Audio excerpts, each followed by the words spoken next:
Yes, my dear friend, welcome back to the channel. A very good morning to you wherever you are around the globe, especially on the continent of Africa, in Europe, in America, in Canada, Australia, or right here in Southeast Asia. Ladies and gentlemen, welcome to the channel. This is Salon's Blog, Wednesday morning special edition. Yes, a lot is at stake. Tomorrow is the Conference League. Last night, Champions League, and tonight is going to be Champions League again. But we are not in the Champions League, and therefore I'm not focusing so much, even though I'll be touching a little bit on the Champions League football. What a comeback in football for Real Madrid. But quickly, we are starting on Chelsea before we conclude on other items. Dear friend, right now, looking at Chelsea's display against Liverpool, dear friends, what do you make of our performances so far this season? The 8th game of the season. 8th game of the season. What do you make of Chelsea's performances so far? Do you think Chelsea can get into the top 4? Well, ladies and gentlemen, I am backing Chelsea for the top 4. Yes. Today, I am saying it here on this platform. I am backing Chelsea. If we can continue the way we perform against Liverpool, then I am banging my hope on top 4 finish. Top 4, top 3 finish this season. And I'm going to remain loyal. I'm going to remain loyal, and I will say it again and again.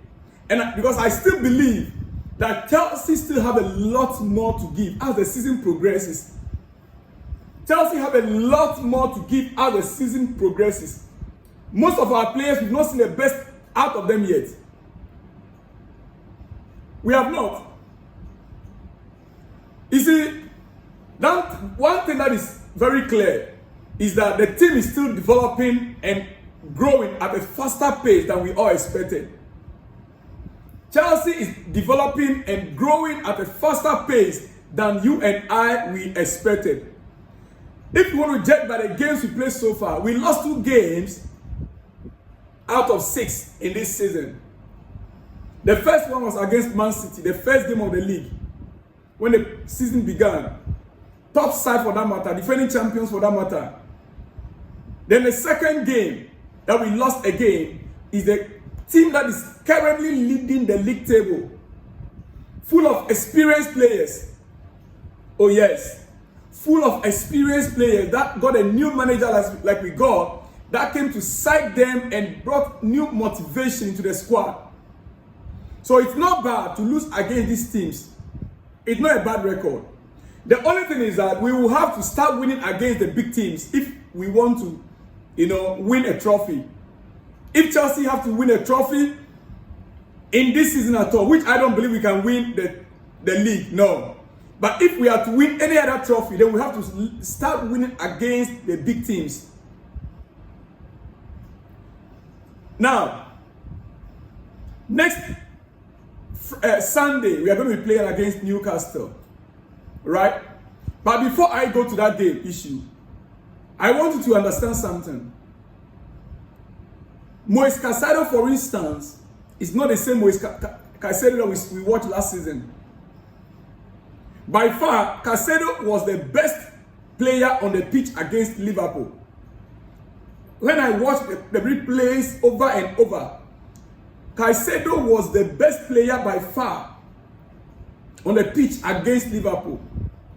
And when even Reece James was taken off and the armband was given to him, my goodness, he showed great personality and mentality from start to finish. Great personality and mentality. It's not the first time he's wearing the armband, but it looks like he is indeed a leader on the pitch by example. He showed incredible composure on the ball with so many men around him, and in fact, you will see 3-4 players around him, you will think he's going to lose the ball, but he knows exactly how to pass the ball to whoever. I'm not ruling out Romeo Lavia, the work Romeo Lavia did. But Caicedo in that midfield, both of them, listen, they were amazing. Both Caicedo and Romeo Lavia, they were amazing. If both can continue to play the way we saw them play against Liverpool. You see, in big games like this, you don't have time to think. In big games like against Liverpool, or maybe against Arsenal, that we are going to be playing very soon, or even Manchester United, inside big games, you don't have time to think and when you look out, where to look out for your opponent, your teammates. You don't have time to think. So if you are a player that can receive the ball and instantly deliver the accurate pass, and you can do the right tackles, my goodness, as we saw with Romeo, Lavia and Caicedo. When you look at the whole game, he gave an assist as well. Recovered the ball very well. So much energy, Caicedo. He gave an assist. He recovered the ball very well. So much, he was full of energy. And honestly, it was a very good game for him against Liverpool. It was indeed a great game for Caicedo against Liverpool. Look at the assist he gave to Jackson. Through ball. That is the kind of opportunity Jackson has been looking for. And great, Caicedo was able to deliver that at that moment. And see, I think personally, I'm beginning to think that Caicedo and Lavia, they've got it all for Chelsea. They can break up play. Both can break up play. They can tackle and they can play forward pass as well. Get it from me. They can break up play, they can tackle, and they both can play forward passes as well. Excellent passes forward. I like the balance that we had in the midfield, especially between Caicedo and Romeo Lavia. And truth be told, Enzo Fernandez will have to find his way back into this team. Enzo Fernandez will have to find his way back into this team. Because against Newcastle, I will expect the same pair of Caicedo and Romeo Lavia to continue.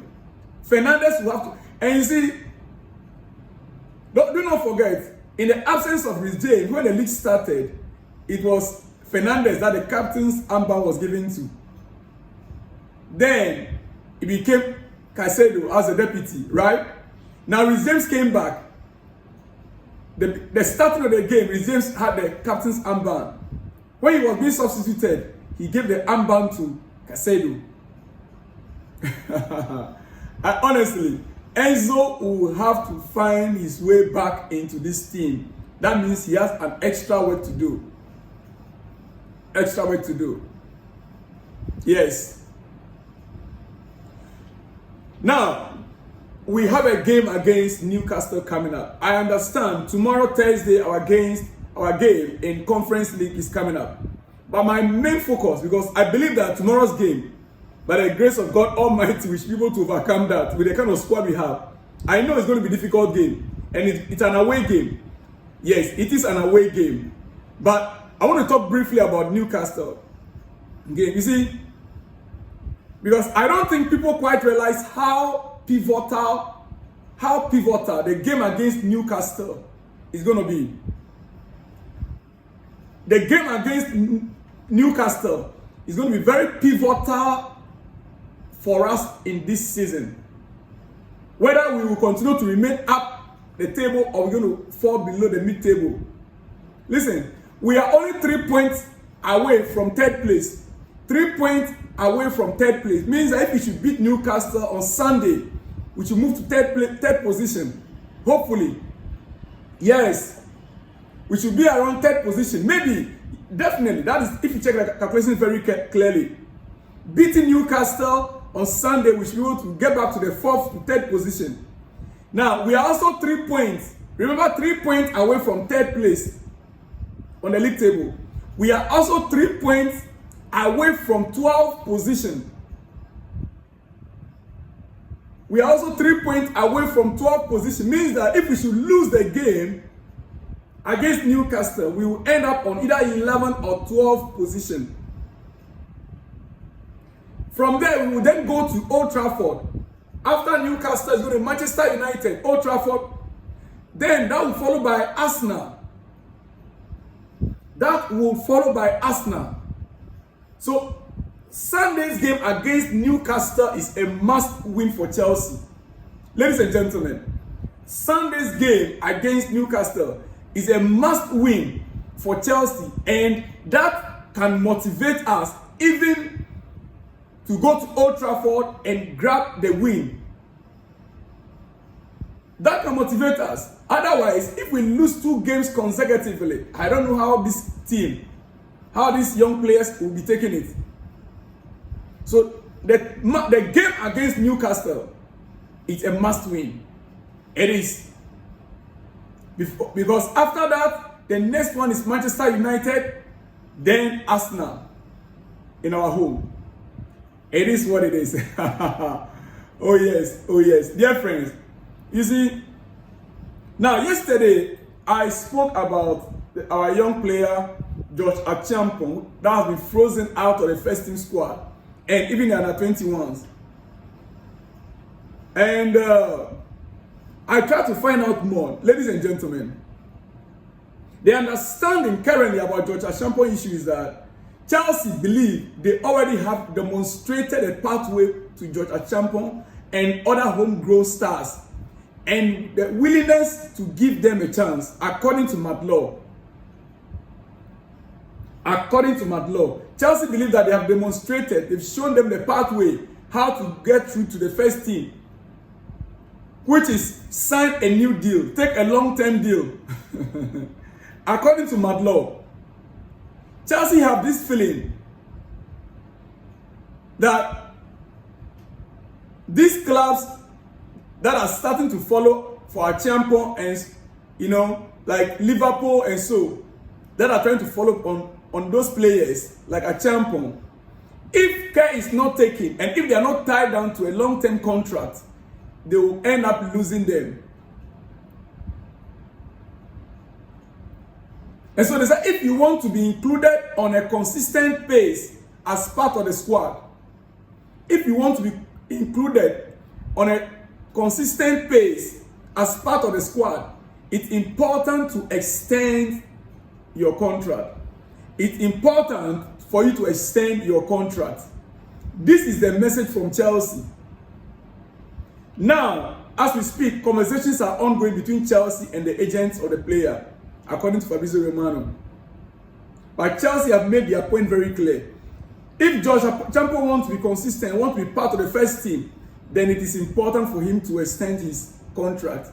You see, Chelsea's point is, if they are giving the player first team opportunity, scouts are watching him. And therefore, interest will be more stronger. Interest on the player will be strong. But if the player is frozen and is not getting an opportunity to play, no scout is watching a player that is not playing.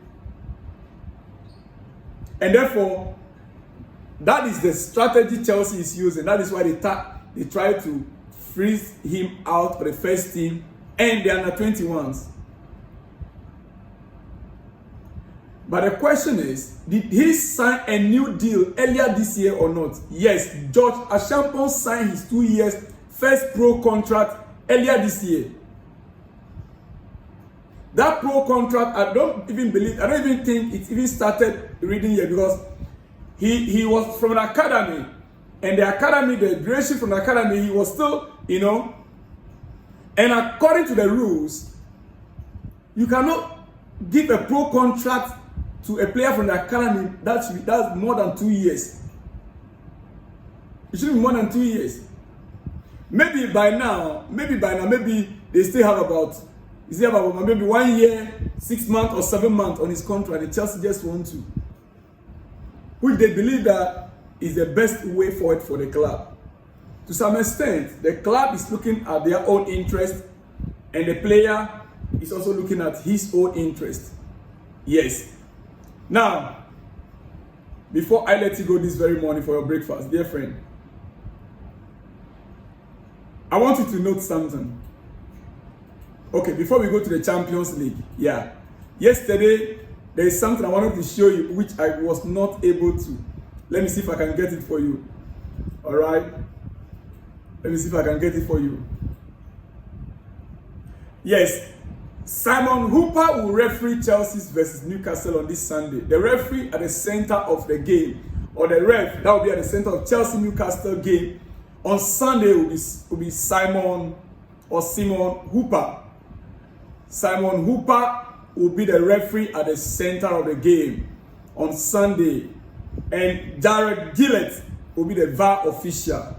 Jared Gillett. No, well, the truth is both of these referees are very good and very kind to Chelsea, so there's nothing to worry about. But Simon Hooper will be the one at the center of the field. Jared Gillett will be the one in the VAR room. Yes, he'll be the one in the VAR room. Now, it is your breakfast. I want you to look at this picture once again on your screen. Robert Sanchez. I am worried about this goalkeeper. I am worried about our goalkeeping department. Just look carefully about this picture. The second goal of Liverpool. The second goal that Liverpool scored. Look at this picture. And let me hear from you watching it. What do you think? Our keeper just failed to deliver on a day. He could have been more brave. That is the word. Robert Sanchez is not a brave keeper.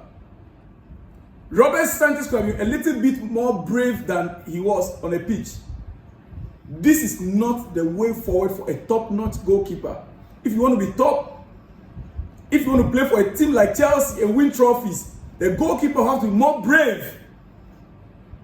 This is not what we're looking for as Chelsea Football Club. Dear friends, quickly, some Champions League news before we go. Yes, I know. I must make mention of it. Otherwise, Chelsea, we are not in the Champions League. But then, at halftime, Borussia Dortmund 2, Real Madrid 0 at halftime. So what happened? What happened was second half, coming back for the second half, it ended 5-2. Real Madrid 5. Dortmund 2.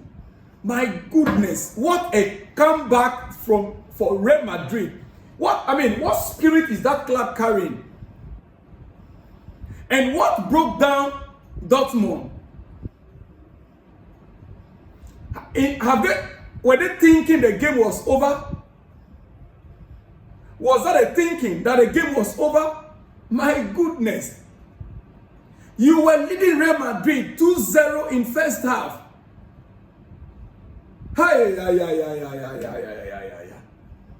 You gave it up to them. You gave it up yourself. For the first time, a team in how many years was about to beat Real Madrid in their own home. Listen, the last time a team won against Real Madrid at the Santiago Bernabeu in the Champions League, was in April 2022. The last time a team won against Real Madrid in the Champions League at the Santiago Bernabeu was in April 2022. Guess which team? Which team beat Real Madrid at the Santiago Bernabeu? It was Chelsea. Chelsea beat them at the Santiago Bernabeu in April 2022. Dortmund was just about to break that record, but they gave it all out on a silver platter. Well, before I conclude, 3 wins, 0 goals conceded for Unai Emery's Aston Villa in the Champions League so far. Aston Villa, you are taking the Champions League by storm. You are taking the Champions League by storm. Emery's Aston Villa. Emery and Aston Villa is not just in the Premier League this time around. 3 wins, 0 goals conceded. 3 wins, 0 goals conceded. They beat Young Boys, they beat Bayern, they're now beating Bologna. And Villa In fact, keep flying. Keep flying in Europe. Big shout out to you guys all out there, my brothers in Nigeria, in Ghana, in Cameroon, Zimbabwe, Zambia, any part of the African continent you are, in Egypt. Oh yes, wherever you are on the continent of Africa, I'm grateful you are part of this channel. Let me hear from you all in the comment section. I should be back with the exclusive one in the afternoon. See you guys when you see me. Shalom and peace.